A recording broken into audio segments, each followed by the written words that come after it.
അപ്പോൾ അദ്ദേഹം എല്ലാ സംവിധാനങ്ങളുമായിട്ടും പോയിട്ട് ഇടപെടുന്നതും അതുപോലെ തന്നെ കക്ഷികൾക്ക് വേണ്ടിയിട്ട് ഹാജരാകുന്ന ആളുകൂടിയാണ്.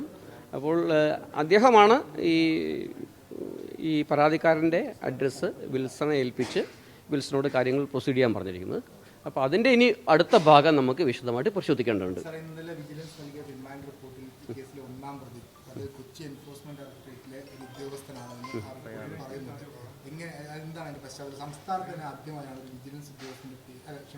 ഒരു ED ഉദ്യോഗസ്ഥന്റെ പേര് ഒരു കേസുമായി ബന്ധപ്പെട്ട് വരുന്നത് അയാൾ ഗൂഢാലോചന നടത്തിയ വിശദമായ കാര്യങ്ങളൊക്കെ പറയുന്നുണ്ട്. അത് FIR-ൽ പരാതിക്കാരൻ്റെ പരാതിയിൽ ED ഉദ്യോഗസ്ഥൻ്റെ പേര് പരാമർശിച്ച് വന്നുള്ള FIR-ൽ അയാളെ ഒന്നാം പ്രതിയായിട്ട് നമ്മൾ പേര് ചേർത്ത് കൊടുത്തിട്ടുണ്ട്. അതുമായിട്ട് ബന്ധപ്പെട്ടുള്ള കാര്യങ്ങളാണ്. അതിൽ നമുക്ക് കൂടുതൽ ഇനിയും അന്വേഷണങ്ങൾ നടത്തേണ്ടതുണ്ട്.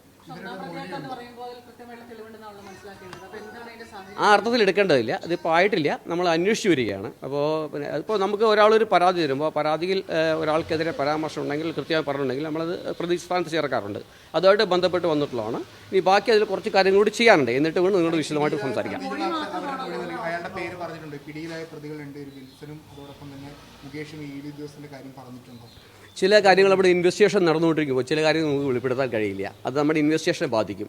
അതുകൊണ്ട് അത് നിങ്ങളോട് പിന്നീട് സംസാരിക്കാം. ഇപ്പോൾ ഈ കേസിൻ്റെ ഇൻവെസ്റ്റിഗേഷൻ്റെ ഒരു ഫേസിലായതുകൊണ്ട് പല കാര്യങ്ങളും നമുക്ക് ചിലപ്പോൾ പുറത്ത് ഇമ്മീഡിയറ്റ്ലി പറയാൻ കഴിയില്ല.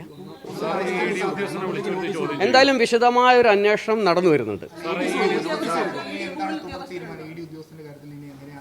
ഞങ്ങൾക്ക് അതിനു മുമ്പ് വേറെ കുറച്ച് കാര്യങ്ങൾ കൂടി ഞങ്ങൾക്ക് വിശദമായിട്ട് അന്വേഷിക്കേണ്ടതുണ്ട്. അപ്പോൾ അങ്ങനെ എങ്കിലേ ഞങ്ങൾക്ക് പിന്നീട് പറയാൻ പാടുള്ളൂ അങ്ങോട്ട് പോകാൻ പറ്റും, എങ്ങോട്ട് പോകുന്നുള്ളൂ. ഓക്കെ, ഇന്നലെ പറഞ്ഞിരുന്നു അതായത് ഈ കേസുമായി ബന്ധപ്പെട്ട് കൂടുതൽ അറസ്റ്റുകൾക്ക് സാധ്യതയുണ്ട് എന്ന്. അപ്പോൾ അങ്ങനെ സാധ്യതയുണ്ട്. ഇപ്പോൾ ഇതിനകത്ത് ഈ മൂന്നാം പ്രതി റിമാൻഡ് റിപ്പോർട്ട്, നിങ്ങളുടെ റിമാൻഡ് റിപ്പോർട്ടാണ്, ഈ മുകേഷ് ഇത്തരത്തിൽ കൊച്ചിയിലെ എൻഫോഴ്സ്മെന്റ് ഡയറക്ടറേറ്റിലെ ഉദ്യോഗസ്ഥരുമായി കൂടുതൽ അനധികൃത ഇടപാടുകളൊക്കെ നടത്തിയിട്ടുണ്ടെന്ന് വളരെ ക്ലിയറായി പറയുന്നു. അപ്പോൾ അങ്ങനെ ഞങ്ങൾക്ക് അതിൽ ആ ഭാഗങ്ങളോട് കുറേ കൂടി പരിശോധിക്കാനുണ്ട്.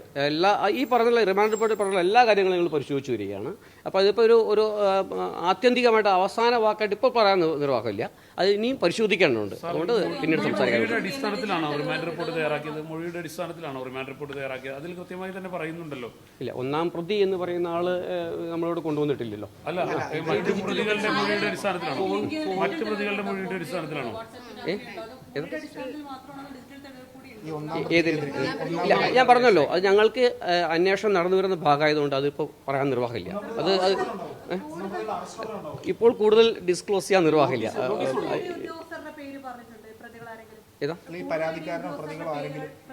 ഇൻവെസ്റ്റിഗേഷന്റെ ഭാഗമായിട്ടുള്ള കാര്യങ്ങൾ പ്ലീസ് ദയവേത് ഇപ്പോൾ ചോദിക്കരുത്. ഫൈൻഡിങ്സ്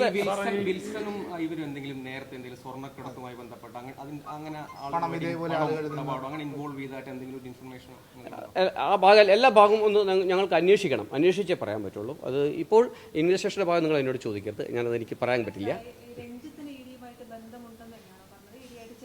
ഞങ്ങളൊന്ന് അന്വേഷിക്കട്ടെ.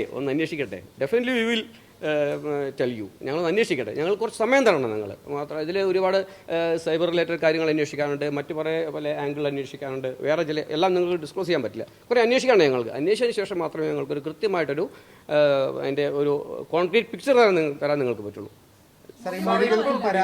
മൂന്ന് പ്രതികൾ തമ്മിലുള്ള ബന്ധം എന്ന് പറയും. ഇപ്പോൾ പിടിയിലായിരിക്കുന്ന മൂന്ന് പ്രതികൾ തമ്മിലുള്ള ഒരു ബന്ധം എങ്ങനെയാണ്, ഈ കേസുമായി അവർക്കുള്ള ബന്ധം ഒന്ന് കൃത്യമായിട്ട് പറയാൻ പറ്റുന്ന രീതിയിൽ പറയാം. അതായത് ഈ വിൽസൺ എന്ന പ്രതി അദ്ദേഹത്തിന്, ഈ രഞ്ജിത്ത് എന്ന പ്രതിയാണ് വിൽസൺ എന്ന പ്രതിക്ക് ഈ അഡ്രസ്സ് കൊടുത്തത്, പ്രൊസീഡ് ചെയ്യാൻ പറഞ്ഞത്. അങ്ങനെ പ്രൊസീഡ് ചെയ്ത് ഈ വിൽസണാണ് ഈ പരാതിക്കാരനെ കോൺടാക്ട് ചെയ്യുന്നത്. പരാതിക്കാരനെ കോൺടാക്ട് ചെയ്യുന്നതോടൊപ്പം തന്നെ ഈ മുരളി എന്നുള്ള പ്രതിയാണ് ഈ ബാങ്ക് അക്കൗണ്ട് സംഘടിപ്പിക്കുന്നു, മറ്റു കാര്യങ്ങൾ ചെയ്യുന്നു. അതിൽ കുറച്ച് കാര്യം കൂടി പറയാണ്ട്, അത് ഇപ്പോൾ ഈ സ്റ്റേജിൽ പറയാൻ നിർവാഹമില്ല, അത് പിന്നീട് ഡിസ്ക്ലോസ് ചെയ്യും. ഞങ്ങൾ അന്വേഷിക്കട്ടെ. Okay, give us time, right. ഹാജരാക്കിയിട്ടുണ്ട്. തീരുമാനമായിട്ടില്ല.